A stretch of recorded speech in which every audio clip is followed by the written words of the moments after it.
روشنی میں چلے، روشنی میں چلے۔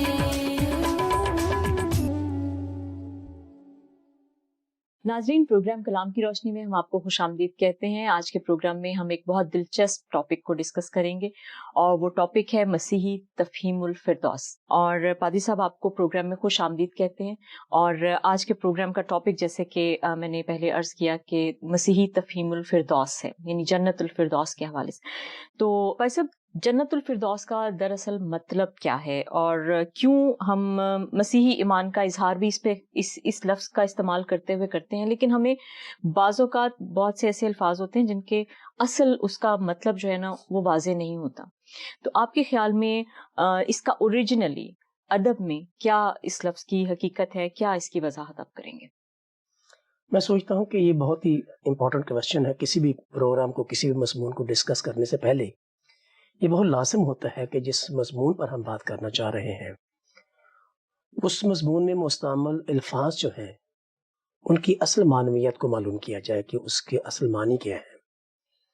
اور پر لامحالہ چونکہ ہم ایمان کے اظہار کے لیے ان لفظوں کا استعمال کرتے ہیں، جی، تو پھر یہ بھی لازم ہے کہ ہم کسی لفظ کو صرف ادب میں یا لغت میں نہ دیکھیں، بلکہ ہم یہ بھی دیکھنے کی کوشش کریں کہ بائبل مقدس میں اس لفظ کا استعمال کس طرح سے ہوا، صحیح، تاکہ ایک پوری تفہیم ہمیں مل جائے کہ اس لفظ کی اصل معنویت کیا ہے، اور بائبلی مصنفین نے اس کو کس پیرائے میں کس طرح سے استعمال کیا ہے۔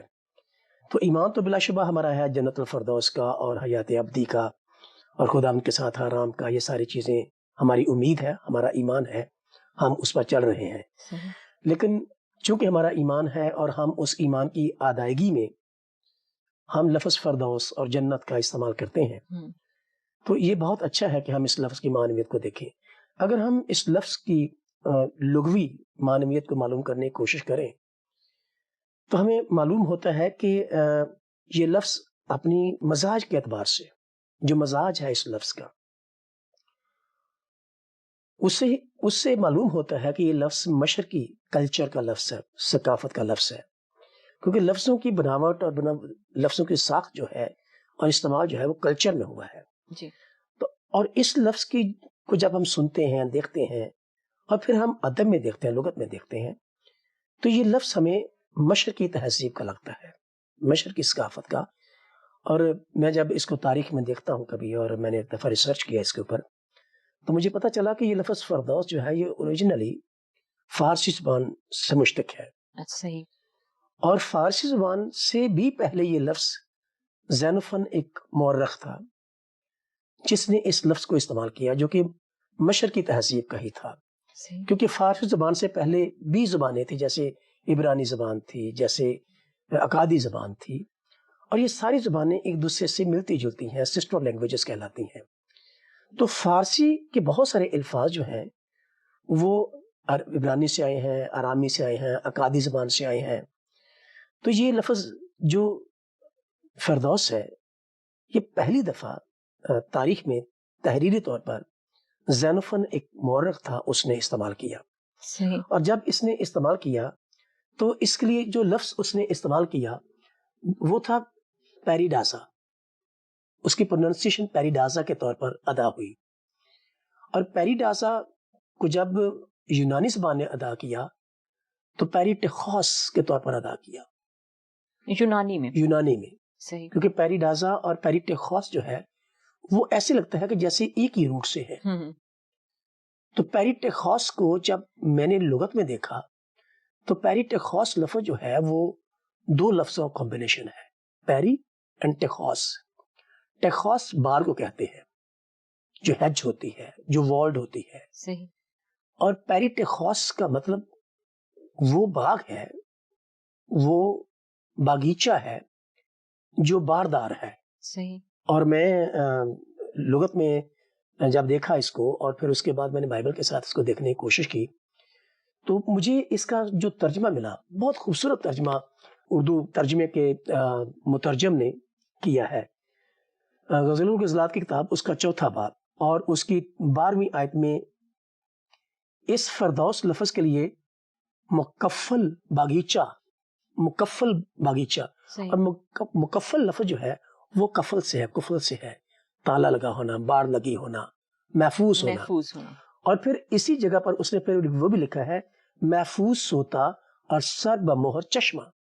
اور سر بمہر ہونا اور محفوظ ہونا اور مکفل ہونا اس بات کی طرف اشارہ کرتے ہیں کہ فردوس جب زینوفن نے استعمال کیا اور ادب نے استعمال کیا اور یونانی زبان نے جب اس کو استعمال کیا تو اس سے مراد ایک باغیچے کے طور پر اور باغ کے لیے استعمال کیا گیا تھا. صحیح. اور یہ باغ بھی ایسا ہے جو کہ مکفل ہے, صحیح. جو کہ محفوظ ہے, جو سر بمہر ہے, جس کے ایک دروازہ لگا ہوا ہے.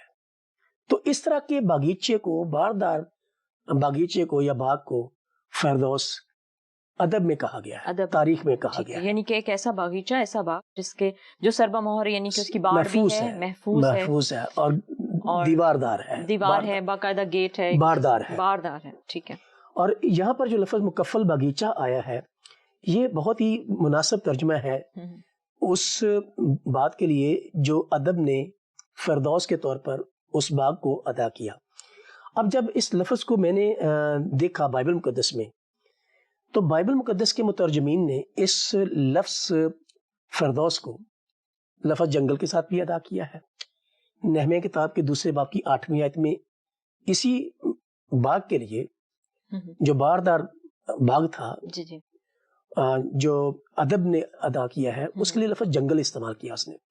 اور پھر اس کے بعد وائس کی کتاب کے 2 باب کی 5ویں آیت میں اس کو باغ کہا گیا ہے.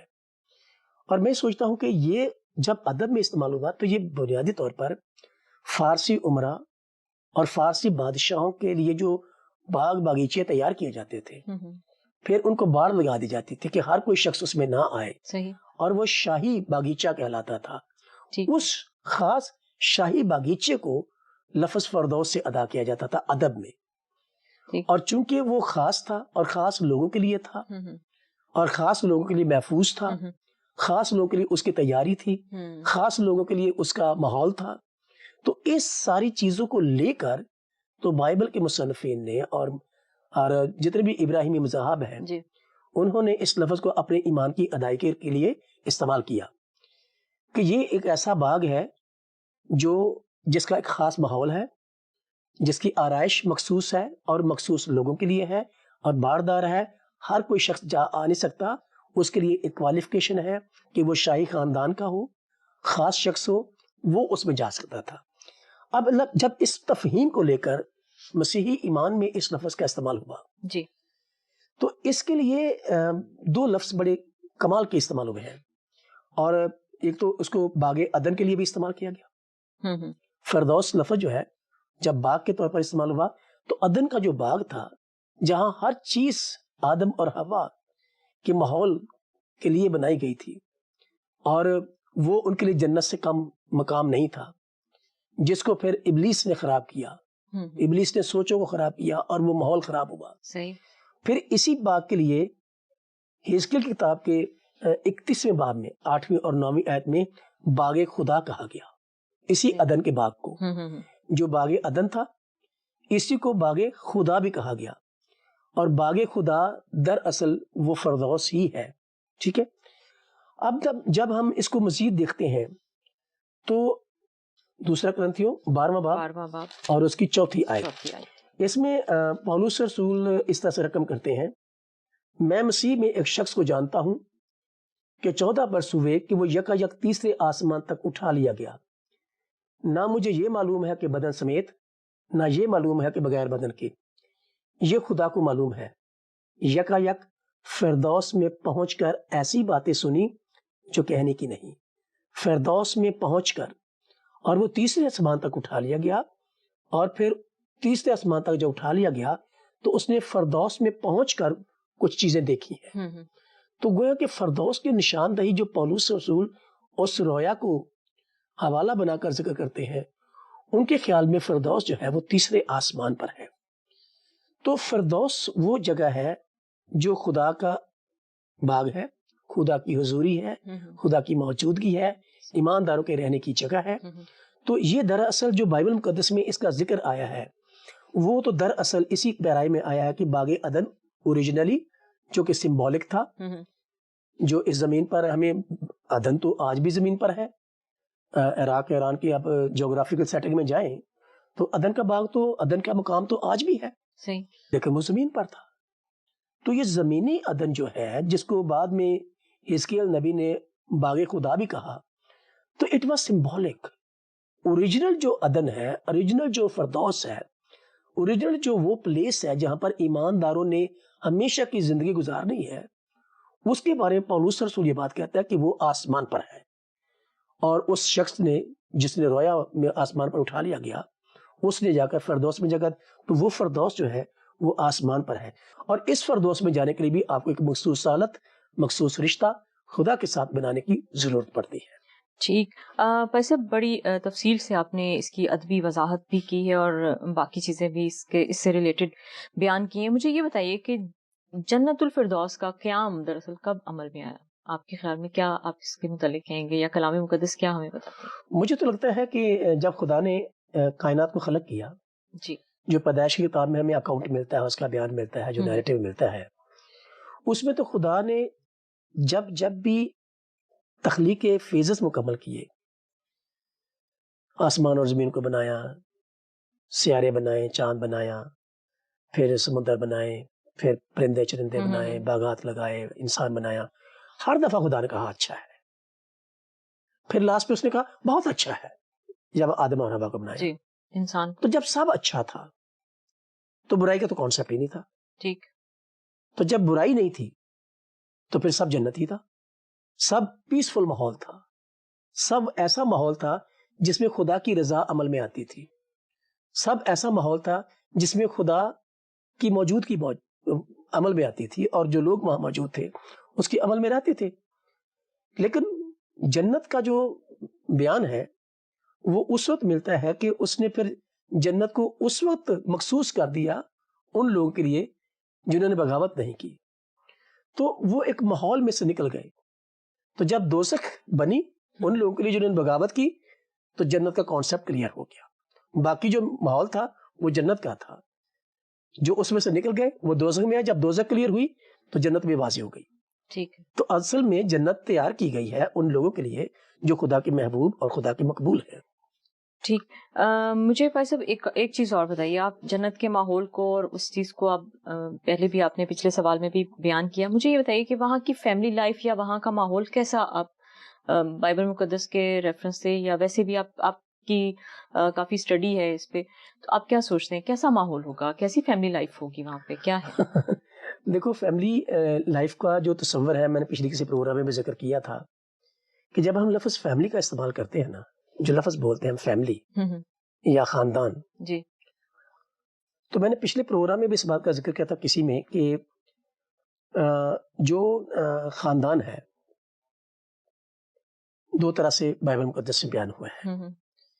ایک خاندان تو ہمارا فزیکل خاندان ہے جس میں خونی رشتے ہیں, ٹھیک ہے, بایولوجیکل خاندان, بایولوجیکل ٹھیک خاندان, ہے, جس کو ہم مٹیریل فیملی کہتے ہیں. صحیح. پھر ایک خاندان ہمارا جو ہے وہ ایمانی ہے, روحانی ہے, صحیح, جس میں جسمانیت کا, خون کا, بایولوجیکل پروسیسز کا کوئی عمل نہیں ہے. وہ ایمان کا جو فعل ہے وہ خدا کی ذات کے ساتھ جڑا ہوا ہے. تو دراصل جو ایمانی فیملی ہے وہ خدا کی فیملی ہے. ٹھیک ہے, ٹھیک ہے. اب اگر تو ہم فیملی ماحول کا ذکر کریں جنت میں اور فردوس میں, تو خدا کی فیملی تو وہاں موجود ہے, جو ایماندار لوگ ہیں, جو ایمان میں قائم ہیں, جو خدا کی مقبول ہیں, جو اس کے ایمان میں پیوست ہیں, جنہوں نے اپنی زندگی اس زمین پر رہتے ہوئے اس کی تابعداری میں, اس کی فرمانبرداری میں, اس کی رضا میں گزاری ہے, اس کے خاندان کے لوگ ہوتے ہوئے, اس کے ساتھ اپنا ایک رشتہ رکھتے ہوئے, اس کی عزت بھی کی, اس کی تعظیم بھی کی, اس کے مرضی کے مطابق زندگی بسر کی. تو وہ ایک روحانی اور ایمانی فیملی تو وہاں موجود ہے. لیکن اگر آپ کی مراد جسمانی فیملی سے ہے تو جسم کے رشتے جسم تک ہیں. جب تک اس جسم میں ہے یہ جسم کے رشتے ہیں, جس کو خونی رشتے کہہ لیں, بایولوجیکل رشتے کہہ لیں, یہ رشتے وہاں نہیں ہیں. اور اس بات کو بڑا کلیئرلی یسوع مسیح نے کہہ دیا تھا جب خدا یسوع مسیح کے سامنے ایک سوال آیا کہ ایک شخص تھا, اس نے کسی عورت سے شادی کی اور اس عورت کا شوہر مر گیا. اس عورت نے اس کے دوسرے بھائی سے شادی کی، پھر وہ بھی مر گیا، پھر کرتے کراتے اس بھائی کے اس آدمی کے 7 بھائی تھے، اس عورت نے ان 7 کے ساتھ شادی کی اور فائنلی وہ 7 کے 7 مر گئے۔ سوال یہ پیدا ہوا کہ آخرت کے دن آگے جا کر وہ عورت کس کی بیوی ہوگی، کیونکہ 7 کے 7 اس کا نکاح ہوا۔ تو یسوع مسیح نے کہا کہ وہاں بیاہ شادی نہیں ہوں گے۔ صحیح۔ تو گویا کہ یہ جسمانی رشتے جو ہیں یہ وہاں نہیں ہوں گے، اور یہ بیاہ شادی کا وہاں سب فرشتوں کی مانند ہوں گے، اور فرشتوں میں بیاہ شادیاں نہیں ہوتی۔ ٹھیک ہے۔ وہاں ایمانی رشتے ہوں گے، جسمانی رشتے نہیں ہوں گے۔ اور جو لوگ یہ سوچتے ہیں کہ یہاں جو میری بیوی ہے بہت اچھی ہے تو وہاں بھی میری یہی بیوی ہونی چاہیے اور وہی ہوگی، تو میں ایماندار ہوں تو میری بیوی بھی ایماندار ہے، تو ہم دونوں وہاں ہوں گے، جنت میں ہوں گے۔ وہ وہاں تو ہوں گے لیکن میاں بیوی کے طور پر نہیں ہوں گے، ہم ایمان کے طور پر ہوں گے، کیونکہ زمین پر رہتے ہوئے بھی وہ ہم ایمان ہے۔ تو ایمانی رشتے ازل ابد تک رہیں گے، ایمانی رشتے ختم ہونے والے نہیں ہیں، لیکن ایمانی رشتے ختم ہونے والے نہیں ہیں، لیکن جسمانی رشتے صرف جسم تک ہیں۔ جب جسم ختم ہوگا تو جسمانی رشتے بھی ختم ہو جائیں گے، اور وہ جنت جس کو ہم کہہ رہے ہیں، جس کو فردوس کہہ رہے ہیں، اس میں یہ مٹیریل لائف نہیں ہوگی، وہاں پر ایک روحانی اور ایمانی ماحول ہوگا، لوگ فرشتوں کی مانند ہوں گے، وہاں بیاہ شادی نہیں ہوں گے۔ اگر فیملی کا ذکر کرتے ہیں تو پھر بچوں کا ذکر بھی ہوگا، رشتہ داروں کا ذکر بھی ہوگا۔ وہاں پر کوئی بچے نہیں ہوں گے، وہاں کوئی رشتے ناتے نہیں ہوں گے، صرف ایک ہی رشتہ ہوگا، ایماندار کا اور خدا کا۔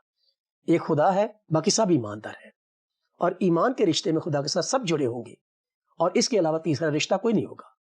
صحیح صحیح، یعنی فیملی لائف جو ہے وہ صرف خدا سے رشتہ ہے، روحانی رشتہ ہے، روحانی رشتہ ہوگا، کوئی فزیکل اور بایولوجیکل جو ریلیشن شپ ہے وہ نہیں ہے۔ اس کے علاوہ بھائی صاحب آپ مجھے اس سارے ماحول، اور جیسے آپ نے آرائش اور تزئین اور آرائش کا اس کا ذکر کیا، میں اس کے متعلق تھوڑی ڈیٹیل جاننا چاہوں گی کہ کیا ہے، اور مزید آپ کیا سوچتے ہیں کہ مکاشفہ کی کتاب میں بھی کچھ آئندہ کے حوالے سے اور نئے یروشلم یا نئی جگہ جہاں ایمانداروں نے رہنا ہے اس کی کچھ تفصیل بیان کی گئی ہے، تو آپ کیا سوچتے ہیں، کیا وہ اس سے ریلیٹڈ ہے؟ جنت کے ماحول کو لے کر تو کچھ مٹیریل چیزوں کا ذکر کیا گیا ہے۔ جی، اس میں ہے مثال کے طور پر ایک حوالہ جس کو تشبیہاً غزل و غزلات کی کتاب میں استعمال ہوا ہے، جہاں پر مکفل باغیچے کی میں ذکر کر رہا تھا، گو کہ وہ یہ لفظ جو ہے وہ اپنی پیاری زوجہ کے لیے استعمال کر رہا ہے۔ غزل و غزلات 4 باب اس کی 12ویں آیت میں وہ یہ مکفل باغیچہ اپنی پیاری بیوی کو، زوجہ کو کہہ رہا ہے، یہاں پر تشبیہ کے طور پر۔ لیکن اس مکفل باغیچے میں پھر وہ چیزیں جو گنتا ہے وہ ساری علامتی اور استعارن استعمال کرتا ہے۔ مثال کے طور پر کہتا ہے کہ تیرے باغ کے پودے لذیذ میوے دار انار ہیں، مہندی اور سنبل بھی ہیں، جٹا ماسی اور زعفران، بید، مشک اور دار چینی اور لبنان کے تمام درخت، مر اور عود اور ہر طرح کی خوشبو، یہ ساری چیزیں۔ اور اس کے بعد اگر میں مکاشفہ کتاب کا ایک ریفرنس یہاں پر پڑھ دوں اپنے ناظرین کے لیے، مکاشفہ کتاب کا 22واں باب اور اس کی پہلی 5 آیات میں بہت مفصل اس میں ذکر ہوا ہے، لیکن میں کچھ آیتیں پڑھ دیتا ہوں اس میں سے۔ مکاشفہ کتاب اس کا 22واں باب اور اس کی پہلی آیت: پھر اس نے مجھے بلور کی طرح چمکتا ہوا آب حیات کا ایک دریا دکھایا، جو خدا اور برے کے تخت سے نکل کر اس شہر کی سڑک کے بیچ میں بہتا تھا، اور دریا کے وار پار زندگی کا درخت تھا، اس میں 12 قسم کے پھل آتے تھے اور ہر مہینے میں پھلتا تھا، اور اس درخت کے پتوں سے قوموں کو شفا ہوتی تھی اور پھر لعنت نہ ہوگی۔ اور پھر اگلی آیت میں لکھا ہے: اور خدا اور برے کا تخت اس شہر میں ہوگا، اور اس کے بندے اس کی عبادت کریں گے، اور وہ اس کا منہ دیکھیں گے، اور اس کا نام ان کے ماتھوں پر لکھا ہوا ہوگا۔ اور پھر رات نہ ہوگی، اور وہ چراغ اور سورج کی روشنی کے محتاج نہ ہوں گے، اور خداوند خدا ان کو روشن کرے گا، اور وہ ابدالآباد بادشاہی کریں گے۔ یہ سارا ماحول ہے جس میں کچھ ایسی باتوں کا تذکرہ ہے جو کہ مٹیریل ہے، جیسے پھل ہے، جو پھل ہم محسوس کرتے ہیں، جیسے اس میں پتوں کا ذکر ہے۔ پھر اس میں جو ہم نے غزل و غزلات کی کتاب میں سے کچھ آیتیں پڑھی ہیں، اس میں بید، مشک ہے، دار چینی ہے، لبنان ہے، مر ہے، عود ہے اور سنبل ہے، میوہ دار انار ہے، یہ ساری چیزیں میٹیریل فروٹس ہیں، میٹیریل چیزیں ہیں. جی. لیکن وہاں پر جہاں پر یہ جسمانیت نہیں ہوگی، یہ مادی جسم وہاں نہیں ہوگا، وہاں پر تو گلوریفائڈ باڈیز ہوں گی. میں نے پچھلے پروگرام میں اس کی وضاحت بھی کی تھی کہ وہاں پر جو لوگ جائیں گے وہ اس جسمانی جسم کے ساتھ نہیں جائیں گے، گلوریفائڈ باڈی کے ساتھ جائیں گے. اور گلوریفائڈ باڈی کو اس طرح کی ان چیزوں کی، مادی چیزوں کی ضرورت مطلق نہیں ہے. لیکن ان چیزوں کا استعمال ذکر کر کے کلام مقدس کے مصنف نے ایک خاص ماحول دیا ہے جس میں اطمینان کی بات ہے، مکمل اطمینان کی بات ہے، پھر مکمل خوشی کی بات ہے، پھر اس میں مکمل خدمت کی روح کی بات ہے کہ ایک ہی شخص ہوگا جس کی تمام لوگ خدمت کر رہے ہوں گے. ہر کوئی اپنے اپنے نظریے سے خدمت نہیں کر رہا ہوگا لیکن شعوری طور پر کر رہے ہوں گے. ایسا نہیں کہ ان کے اوپر کوئی ڈیوائس سیٹ کر دی گئی ہے. اچھا، صحیح. شعور ہوگا ان کو، عقل میں ہوں گے وہ، فہم میں ہوں گے وہ، اور پورے ہوش و حواس کے ساتھ وہ اس کی عبادت کر رہے ہوں گے. اگر کوئی یہ سوچتا ہے کہ ان کے پاس عقل نہیں ہوگی، ان کے پاس سب کچھ ہوگا، وہ فہم کے ساتھ، عقل کے ساتھ، سوچ کے ساتھ، سوجھ بوجھ کے ساتھ، پورے ہوش و حواس کے ساتھ اس کی عبادت اور اس کی پرستش کریں گے اور اسی ایمان کا اظہار کریں گے جس ایمان میں وہ اس دنیا میں رہتے ہوئے تھے. تو یگانگت ہے، کامل مالک ہے، کامل جلال ہے، کیونکہ روشنی کی ضرورت نہیں رہے گی. اس روشنی کی ضرورت اس جسمانی جسم کو ہے، بالکل. اس خوراک کی ضرورت اس جسمانی جسم کو ہے، ان میوہ دار پودوں کی ضرورت اس جسمانی جسم کو ہے. وہ جو وہاں جلالی جسم ہوگا وہ اس کو ان مادی چیزوں کی، مادی پھلوں کی اور ان مادی روشنی کی ضرورت نہ ہوگی مطلقاً. وہاں پر خدا کا جلال ہی اتنا ہوگا کہ وہاں پر نہ رات ہوگی اور نہ تاریکی ہوگی. تو یہ ساری چیزیں وہاں ہیں. تو آسمان، میں ذکر کر رہا تھا اس کا کہ یہ ساری چیزیں جو ہیں، یہ فردوس کا مقام ہم نے تو آسمان کو ٹھہرایا ہے، جو کہ رویا میں پالوس رسول نے ذکر کیا کرنتیوں خط میں. تو آسمان پر پودے اگنے کا کوئی جگہ نہیں ہے. صحیح. لیکن یہ ضرور ہے کہ آسمان اگر فردوس ہے تو آسمان ہی فردوس ہے. تو آسمان جو ہے وہ ایک عالی مقام ہے. صحیح. آسمان جو ہے ایک پاک مقام ہے. تو یہ ساری صفتیں ہیں اس فردوس کی، جو آسمان کی صفتیں ہیں وہ فردوس کی صفتیں ہیں. اور آسمان کے بارے میں بائبل مقدس میں ذکر آیا یسایہ 57 باب کی 15ویں آیت میں کہ آسمان عالی مقام ہے، پھر آسمان پاک مقام ہے، آسمان خوشی کا مقام ہے، آسمان میں دکھ نہیں ہے، آسمان میں بھوک اور پیاس نہیں ہے، آسمان میں رات نہیں ہوتی، آسمان میں روشنی کی ضرورت نہیں ہے. تو یہ ساری چیزیں جو آسمان کے ساتھ جڑی ہوئی ہیں، یہ ساری باتیں دراصل فردوس کے ساتھ جڑی ہوئی ہیں. ٹھیک، یہ دراصل فردوس کو ریپرزینٹ. تو یہ فردوس ایک عالی مقام ہے، فردوس ایک پاک مقام ہے، فردوس خوشی کا مقام ہے، فردوس میں دکھ نہیں ہے، فردوس میں بھوک نہیں ہے، پیاس نہیں ہے، فردوس میں روشنی کی ضرورت نہیں ہے کیونکہ وہاں اندھیرا نہیں ہوگا، رات نہیں ہوگی. تو یہ سارا ماحول جو ہے مکاشفہ کتاب میں ذکر ہوا. یہ ساری باتیں تقریباً 8-10 باتیں ہیں جو اس ماحول کے بارے میں بیان کیا گیا ہے. لیکن لوگ سب خدا کی حضوری کو انجوائے کریں گے، شادی کو انجوائے نہیں کریں گے. وہاں پر ایسا کچھ نہیں ملے گا. وہاں پر جو لوگ جائیں گے وہ خدا کے ایمان میں، خدا کی روح میں قائم ہو کر فرشتوں کی مانند وہاں ہوں گے. صحیح. جہاں پر شادی اور اس مٹیریل لائف کا تصور موجود نہیں ہے. تو بائبل مقدس اس کے بارے میں بالکل کلیئر ہے ٹھیک کہ وہاں پر ایک روحانی اور جلالی ماحول ہوگا. وہاں پر لوگ اس اطمینان کو محسوس کریں گے، اس خوشی کو محسوس کریں گے جو خدا کی حضوری میں ایمانداروں کو محسوس ہوتی اور تجربے میں آتی ہے. صحیح. تو اس طرح کا ماحول ہے سارا وہاں پر. لیکن بیاہ شادی اور کوئی مٹیریل لائف، کیونکہ کچھ لوگوں کا یہ کانسیپٹ ہے کہ وہاں پہ شاید کچھ لوگ سوچتے ہیں اس حوالے سے بہت مطلب ان کو آسائش یہ دستیاب ہوگی، کچھ لوگ ایسا سوچتے ہیں اس حوالے سے بہت. لیکن بائبل مقدس اس کے بارے میں بالکل اس بات کو بڑا کلیئر کرتی ہے کہ جن لوگوں کو فردوس میں اور جنت میں جانے کا موقع ملے گا جی وہ اس مادی دنیا کی خواہشات سے مبرہ ہوں گے. پھر ان کے پاس ایک ہی خواہش ہوگی کہ وہ بغیر آرام لیے دن رات خدا کی حضور میں اس کی عبادت کریں گے. اور اس کا ذکر مکاشفہ کتاب کے 7ویں باب میں ہمیں ملتا ہے کہ وہ بغیر آرام لیے دن رات خدا کی عبادت کرتے ہیں. صرف ایک ہی کام ہوگا اور کوئی کام نہیں ہوگا. ٹھیک. اچھا بھائی صاحب، سوال میرا یہ ہے کہ جنت الفردوس میں جانے کا طریقہ کار دراصل کیا ہے؟ کیا کرنا چاہیے کہ انسان جنت میں جا سکے، یا کوئی بھی کیسے کوالیفائی کر سکتا ہے؟ دیکھو، جنت کا کانسیپٹ ایک ایسا تصور ہے انسانی زندگی میں کہ ہر شخص فردوس میں جانے کی خواہش کرتا ہے، لیکن شاید اس کے لیے وہ اس طرح سے نہ سوچتا ہے اور نہ عمل کرتا ہے. اور میں سوچتا ہوں کہ جنت اور فردوس میں جانے کے لیے شاید نیک اعمال کی ضرورت نہیں ہے، لیکن ایک ایمان کی اشد ضرورت ہے. اور وہ ایمان جو یسوع مسیح میں ہے، جو میرا عقیدہ ہے، جو بائبل مقدس کا تصور ہے، وہ یہ ہے کہ بغیر مسیح کے کوئی باپ کے پاس نہیں جا سکتا. صحیح.